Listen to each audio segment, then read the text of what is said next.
SNCF Réseau n'a pas chômé la semaine dernière. Une centaine d'heures auront permis de faire avancer le chantier du pont Bergonzoli de Saint-Martin-le-Vinoux et le passage sous la voie ferrée à Voiron. C'était aujourd'hui la journée des hépatites en Isère. Une soixantaine de laboratoires proposaient des analyses gratuites et le centre de santé interuniversitaire était également mobilisé. Et puis, plus que quelques jours pour profiter de l'exposition au musée de la Résistance et de la déportation de l'Isère, consacrée à l'école des cadres de l'État français à Uriage entre 1940 et 1942. Bonsoir à tous, ravi de vous retrouver dans ce JT du mardi 15 mai 2018, toutes les heures à partir de 18h. L'essentiel de l'actualité du Grand Grenoble en moins de 10 minutes. Le jour de sortie annoncé pour Jacqueline Hubert, la directrice générale du CHU Grenoble-Alpes, quittera ses fonctions le 15 juin. La nouvelle a été annoncée ce mardi au personnel, quelques jours après la présentation du plan d'action pour l'hôpital. Depuis décembre dernier, le suicide d'un neurologue, de graves dysfonctionnements sur la prise en compte de la pénibilité des personnels ou un manque de communication avaient été constatés. Jacqueline Hubert, qui était en poste depuis janvier 2013, va rejoindre une mission ministérielle. En attendant le nom de son successeur, probablement en septembre, l'intérim sera assuré par la directrice générale adjointe Stéphanie Fazy-Leblanc. Un an après leur nomination, les membres du gouvernement jouent les VRP. Jeudi, ils iront chacun dans différentes villes à la rencontre des Français pour répondre à toutes les questions que vous vous posez sur l'action de l'équipe au gouvernement sans jamais avoir osé les demander. La secrétaire d'État auprès du ministre de la Transition écologique et solidaire, Brune Poirson, sera ainsi à partir de 19h15 au prisme de Cessin pour animer cette séance de rencontre du gouvernement. Les personnes qui souhaitent assister doivent s'inscrire sur le site internet de la préfecture de l'Isère, www.isère.gouv.fr. Dans un autre style, jeudi à 19h45, c'est Bernard Thibault, l'ancien secrétaire général de la CGT, qui participera, lui, à l'heure bleue de Saint-Martin-d'Air, à une conférence intitulée « Mai 68, mai 2018, Révolution contre Révolution », organisée par les lecteurs et lectrices de l'Humanité. Bernard Thibault est aujourd'hui administrateur de l'Organisation internationale du travail et membre du comité d'organisation des JO de Paris 2024. Il dédicacera à 16h30 à la librairie La Dérive à Grenoble son ouvrage « La Troisième Guerre mondiale et sociale ». Pas facile d'être usagé sur la ligne Grenoble-Lyon. Entre deux grèves, la circulation des TER a dû être stoppée la semaine dernière en raison d'importants travaux à Saint-Martin-le-Vinoux et Voiron. En résumé, pendant que vous faisiez peut-être le pont, SNCF Réseau faisait les ponts. Mathias Araez. En septembre dernier, la levée de l'ancien pont Bergonzoli avait attiré de nombreux curieux. Le chantier visant à renouveler le tablier de l'ouvrage à Saint-Martin-le-Vinoux touche à sa fin. Après le ferraillage de la nouvelle structure, le bétonnage a pu avoir lieu. Pour la dernière phase, la ligne de train Lyon-Grenoble a dû à nouveau être coupée. Une aubaine puisqu'elle était déjà impactée par un autre chantier plus haut sur le tracé. Lorsqu'on a des partenaires qui ont besoin de réaliser des ouvrages au-dessus ou en dessous de la voie ferrée, il est de notre intérêt de massifier les interventions pour éviter de perdre de l'argent par rapport au sillon inutilement et pour mobiliser le moins de personnes possible aussi en termes de ressources à mettre en œuvre pour gérer les chantiers. Et pour les voyageurs, pour les utilisateurs du réseau, pour assurer la meilleure disponibilité de l'infrastructure à ceux qui l'utilisent. C'est à Voiron que se trouve la cause principale de la coupure. Un projet important d'aménagement urbain sur les friches de l'ancienne usine Rossignol obligeait le pays voironnais à relier ce nouveau quartier via un passage sous la voie ferrée. Si l'opération spectaculaire de mise en place de l'ouvrage aurait pu être réalisée en 2 fois, SNCF Réseau a exceptionnellement accepté une coupure plus longue. On a trouvé que c'était plus pertinent et plus économique aussi pour la collectivité de pouvoir disposer d'une coupure d'à peu près 103 heures. Et cette coupure nous a permis de tout faire dans une seule période de 103 heures plutôt que 2 coupures de 72 heures.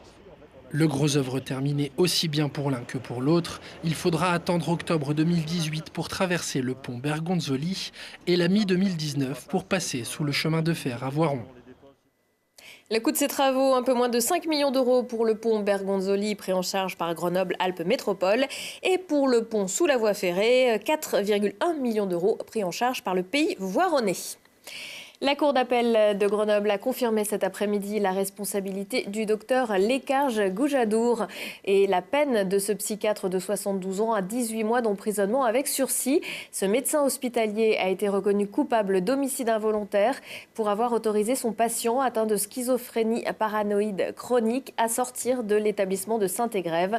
Le 12 novembre 2008, Jean-Pierre Guillot avait mortellement poignardé un étudiant grenoblois sur le cours Beria, mais déclaré irresponsable pénalement. L'hôpital avait été relaxé.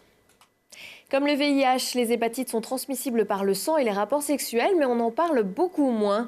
C'est pour cela qu'était organisée ce mardi une journée des hépatites en Isère avec des stands d'information, notamment rue Félix Poula et sur le campus de Saint-Martin-d'Air, en partenariat avec le Centre de santé interuniversitaire. L'occasion d'informer sur ces infections qui causent 4000 décès chaque année en France. Le problème, c'est que les symptômes sont souvent invisibles, alors la seule façon de savoir si on est atteint, c'est le dépistage. Est-ce que vous vous êtes déjà fait dépister pour ces maladies ? Ouais. Oui. Oui, je me suis déjà renseignée, j'ai déjà été dépistée, il n'y a pas de souci. Non, ça m'est jamais arrivé, non. Est-ce que vous connaissez les risques avec les hépatites B et C ? Non, pas forcément, non. C'est lié au foie, mais à part ça, je vois pas. Non, pas vraiment, je suis pas vraiment informé. J'ai eu beaucoup de prévention au niveau du lycée, après aussi au niveau des centres universitaires, à la fac et à l'hôpital. Donc aujourd'hui, c'est une journée de dépistage autour de 3 pathologies, les hépatites, l'hépatite B, l'hépatite C, également le VIH. Donc nous proposons un dépistage avec des tests rapides. Donc c'est un prélèvement au bout du doigt d'une goutte de sang qui va permettre de dépister ces 3 pathologies avec un rendu de résultat dans la demi-heure. Et pour plus d'informations, c'est le CHU Grenoble-Alpes qui participera à cet événement mercredi entre 9h et 14h dans le hall Vercors. Il y a une semaine, la France a célébré l'anniversaire de la signature de l'armistice avec l'Allemagne. Entre 1940 et 1942, l'administration française envoyait ses cadres se former au château d'Uriage. Mais pour certains, la pastille de Vichy était un peu dure à avaler. C'est ce que retrace l'exposition présentée jusqu'au 21 mai au musée de la Résistance et de la déportation de l'Isère à Grenoble. Charles Faulkner. En 1940, le régime de Vichy fait appel à 7 hommes, Pierre Dunoyer de Ségonzac, pour organiser une section de formation des cadres. Quelques mois plus tard, l'école des cadres de l'État français vit le jour au château d'Uriage le 7 décembre 1940. Le but de cette école, former l'élite mais également repenser la société française. Et pour ce faire, Pierre Dunoyer de Ségonzac s'entoure de militaires mais également de nombreux intellectuels. Notamment des figures connues ici à Grenoble et en Isère, donc Emmanuel Mounier par exemple, qui est un philosophe et qui va donner son nom aujourd'hui à un collège, qui a fondé la revue Esprit. Et puis également Hubert Beuve-Méry, qui est le futur fondateur du journal Le Monde, qui va être fondé donc en 1944. Et nous avons également Joffre Dumesdier et Benigno Cáceres, qui seront les fondateurs de Peuple et Culture, une association d'éducation populaire qui sera montée à Grenoble et qui existe encore aujourd'hui. Donc c'est aussi l'intérêt de cette école, c'est-à-dire que l'esprit d'Uriage, comme il l'appelle, a perduré dans la France d'après-guerre. Et il y a également des cadres de cette France-là qui seront passés et formés à Uriage dans le cadre de stages.